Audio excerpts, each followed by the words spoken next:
one of the things that I have heard you say multiple times before that just was hideously um, troubling to me when I heard it was that you've tested a lot of jiggers because you sell Mhm. jiggers, but you've tested a lot of your competitors, and some of them are up to 20% off. And so if Yeah. you're 20% off, I don't care how good your recipe is.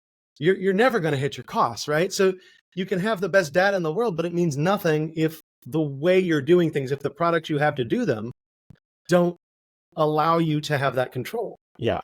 And I mean, if you're talking about just profitability on the bottom line, that's a huge one, right? If every cocktail Mm, you pour is 20% over on cost, your numbers are screwed. I mean, that's a huge deficit. So having great calibrated tools, having good proper training, is really key. And so that's one of the things that we're super fanatical about in our company when we produce tools is we want to make sure that they're right because I know what it means. If our jigger's rough, I know what it means if our stuff breaks on a Friday night because it's happened to me. So, our form of customer service and or above is making sure that those tools and that experience is flawless. If your tool mm, breaks on a Friday night, that's bad customer service. I am designing that tool very wrong.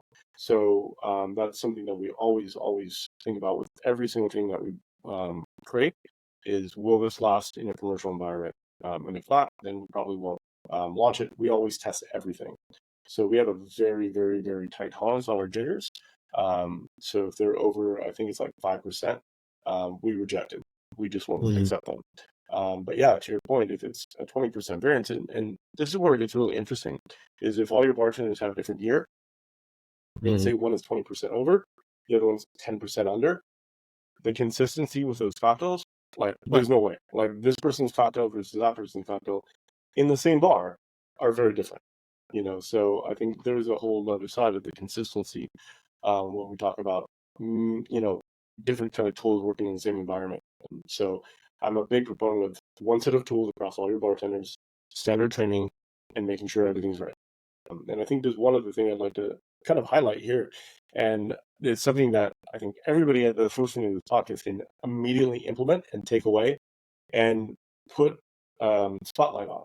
And that is if you go to your bar right now and ask every single one of your bartenders what the standard pour is for beer, for wine, and for your spirits, or for your standard cocktails, I guarantee you everything's going to be different.